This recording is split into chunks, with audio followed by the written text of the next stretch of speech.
Salam sejahtera, saya Khairul Rizwan akan memperialkan mengenai isu buruh yang utama di negeri Sabah, iaitu berkaitan dengan kadar pengangguran yang tinggi di negeri ini.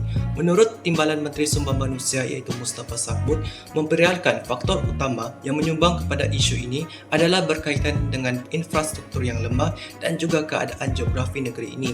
Hal ini kerana bentuk muka bumi negeri Sabah yang berbukit-bukit dan kawasan pertempatan di kawasan pedalaman menyukarkan perniagaan untuk beroperasi dan berkembang. Selain itu, kekurangan infrastruktur ini juga menghalang akses kepada pendidikan menjadi faktor utama dalam kesiapan seseorang di dalam aspek pekerjaan. Berbalik pada isu ini, kadar pengangguran Sabah berada menunjukkan sebanyak 7.5%. Ini adalah kontras yang ketara dengan pertumbuhan KDNK negeri yang ketinggalan jauh berbanding negeri-negeri lain. Menariknya, kira-kira 96% penduduk Sabah mencari kerja di negeri ini, seperti yang dilaporkan oleh portal My Future Jobs. Namun, bekalan pencari kerja yang tinggi tidak menepati permintaan dengan purata 67,000 kekosongan setiap tahun. Sebanyak 55% penduduk Sabah tinggal di kawasan luar bandar, di mana peluang pekerjaan adalah terhad, menambahkan lagi isu pengangguran. Sebagai tindak balas, Kementerian Sumber Manusia dan pihak SOKSO sedang mengatur program pasaran buruh secara aktif. Ini termaksud pada kerja tembuduga dan program kesiapan kerja untuk memudahkan penduduk Sabah mencari pekerjaan. Kerajaan Malaysia juga menawarkan insentif kepada majikan untuk mengambil pekerja Malaysia dan melaksanakan program reskilling dan upskilling terutamanya kepada pelajar TVET. Melalui usaha ini, Sabah dapat mengatasi cabaran uniknya iaitu berkaitan dengan isu pengangguran yang tinggi di negeri. Sejahtera, nama saya Suelin binti Jopelin. Saya akan membincangkan mengenai isu penubuhan Sabah Labour Council. Yap Chim Boon Presidensi telah menekankan keperluan mendesak untuk Majlis Penasihat Buruh Sabah.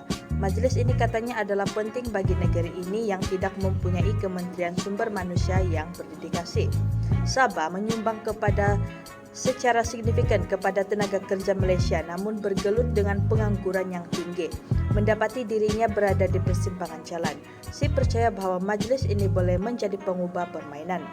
Majlis yang dicadangkan bertujuan untuk menjadi platform kerjasama menghimpunkan kerajaan, majikan dan pekerja.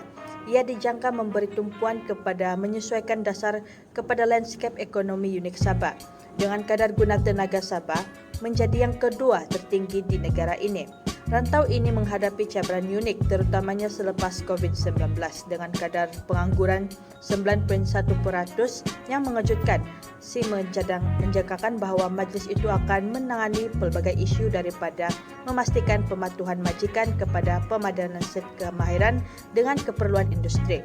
Timbalan Menteri Sumber Manusia Mustafa Sahmud yang mencetuskan idea ini percaya majlis itu akan menjadi kunci kepada pembangunan ekonomi yang seimbang di Sabah. Ketika negeri bersiap sedia untuk pemulihan ekonomi dan ingin menarik lebih ramai pelabur, si menggesa kerajaan untuk menubuhkan majlis ini tanpa berlebihan. Assalamualaikum dan salam sejahtera kepada doktor dan kawan-kawan sekalian. Saya Jalwa Nurbazila Amani akan membentangkan tentang isu pindahan ordinan buruh Sabah. Isu pekerja kematian isteri di Sabah, majikan tidak langgar ordinan buruh. Berikut adalah tagline berita yang dilaporkan oleh utusan Malaysia pada 2 Jun yang lalu. Kes adalah berkaitan di mana seorang pekerja lelaki tidak mempunyai cuti yang cukup, iaitu hanya diberikan cuti bekerja selama 2 hari untuk menjaga istrinya yang baru bersalin. Dipercayai bahawa isteri pekerja tersebut telah meninggal pada hari ke-6 selepas bersalin. Dalam kes ini, majikan tidak melanggar ordinan buruh Sabah bab 67 kerana pemberian cuti bersalin selama 7 hari masih belum diluluskan. Isu pindahan ordinan buruh Sabah semakin hangat diperkatakan. Pindaan berkenaan ordinan buruh Sabah dibentangkan pada bulan Oktober. Dalam sesi parlimen, Kerajaan Negeri Sabah telah pun bersetuju agar pindaan terhadap ordinan buruh Sabah dilaksanakan seperti dalam Pindaan Akta Kerja 1955 di Semenanjung. Pindaan ordinan Sabah dapat memberikan faedah kepada 2 juta pekerja di Sabah. Selain itu, pindaan tersebut dapat meningkatkan imej negeri Sabah itu sendiri. Sekiranya pindaan tersebut diluluskan, adalah mudah bagi Malaysia untuk menembusi pasaran yang lebih besar melalui Perjanjian Komprehensif and Progressive Agreement for Trans-Pacific Partnership (CPTPP) serta boleh menarik lebih ramai pelabur. Pindaan juga menyebabkan ordinan tersebut akan diperluaskan kepada semua jenis pekerja tanpa mengira had gaji atau jenis pekerjaan. Cuti bersalin juga dinaikkan daripada 60 hari kepada 98 hari dan cuti paternity diperkenalkan kepada bapa sebanyak 7 hari. Waktu bekerja mingguan juga dikurangkan daripada 48 jam seminggu kepada 45 jam seminggu. Carangan pindaan dalam ordinan itu juga melibatkan tafsiran liputan kepada semua pekerja diperluaskan tanpa mengira had gaji dan jenis pekerjaan, penentuan siapa pekerja dan majikan, memperkukuh peruntukan berkaitan dengan liability pembayaran gaji dan gangguan seksual. Sekian, terima kasih. Salam sejahtera, nama saya Muhammad Damit bin Abdul Jim. Saya akan membincangkan mengenai kebanjiran pekerja asing di negeri Sabah. Tidak dinafikan bahawa terdapat ramai pekerja asing di Sabah berikutan dengan kedudukan geografinya yang hampir dengan wilayah negara lain. Pengurusan warga asing perlulah dilakukan dengan sistematik agar tidak berlaku pembaziran tenaga buruh dan tenaga buruh dapat dimaksimumkan. Masalah pengurusan pekerja asing di Sabah boleh diuruskan menerusi program khas pendataan pekerja asing. Perekodan data pekerja asing membolehkan kerajaan meneliti jumlah dan kapasiti penggunaan pekerja asing dalam pekerjaan. Data-data pekerja asing akan direkodkan oleh Smart Sabah Corporation dan Berhad yang membangunkan sistem rekod pekerja asing per Mostoltin dan bukan per Mostoltin. Pengurusan data yang sistematik dan teratur penting dalam membantu kerajaan untuk mengenal pasti keperluan industri dan menyesuaikan dengan dasar buruh negara. Selain itu, data yang telah dikumpul juga dapat membantu kerajaan dalam menetapkan hala tuju negara. Program khas pendataan itu membolehkan pekerja asing untuk mendaftar permit pekerjaan yang sah dan kelonggaran untuk pekerja asing pulang ke negara mereka dengan cara-cara tidak melakukan sebarang jenayah. Penggunaan tenaga buruh asing dapat menyumbang dalam peningkatan ekonomi negara. Namun, pengurusan yang cekap dan sistematik amat penting agar penggunaan tenaga buruh dapat dimaksimumkan. Selamat pagi, nama saya Chong Li. Hari ini saya ingin membenarkan isu buruh yang berlaku pada masa ini, iaitu isu perusahaan kecil dan sederhana di negeri Sabah. Bagi definisi kepada perusahaan kecil dan sederhana adalah merujuk kepada perniagaan dalam perbuatan yang jualan tahunan tidak melebihi 50 juta atau pekerja sepenuh masa tidak melebihi 200 orang. Dan perniagaan dalam perkhidmatan dan sektor lain yang jualan tahunan tidak melebihi 20 juta atau pekerja sepenuh masa tidak melebihi 75 orang.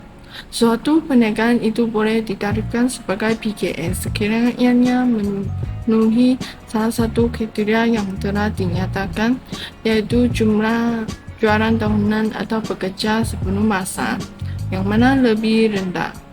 Pada artikel yang mengaji adalah tentang isu gaji rendah Sabah akibat penguasaan PKS kepada Siwa Kumar, iaitu Menteri Sumber Manusia berkata, PKS kekurangan sumber untuk menawarkan gaji yang kompetitif. Perkara ini berlaku di Kota Kinabalu di mana Menteri Sumber Manusia berkata, majoriti majikan di negeri ini tidak dapat memberikan gaji yang kompetitif kerana kekurangan sumber yang diarahkan. Bagi gaji bulanan Sabah adalah berjumlah 1,782 yang jauh lebih rendah berbanding di Semenanjung seperti Selangor bergaji 2,964 sudah menentu gaji bagi negeri Sabah agak rendah daripada Semenanjung.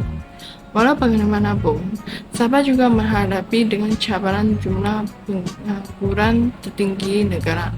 Pada tahun 2023, kata pengangguran di Sabah telah berkurang daripada 91% kepada 7,7%, tetapi Sabah masih mencatat kadar pengangguran tertinggi lebih 2 kali ganda kadar nasional, iaitu 35%.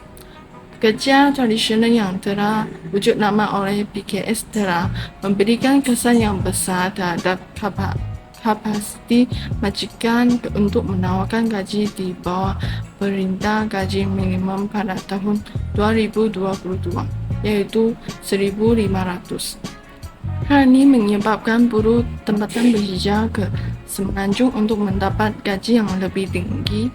Beliau juga menasihat golongan belia bahawa aktif dalam pembangunan ekonomi supaya dapat menurunkan kadar pengangguran di negeri Sabah.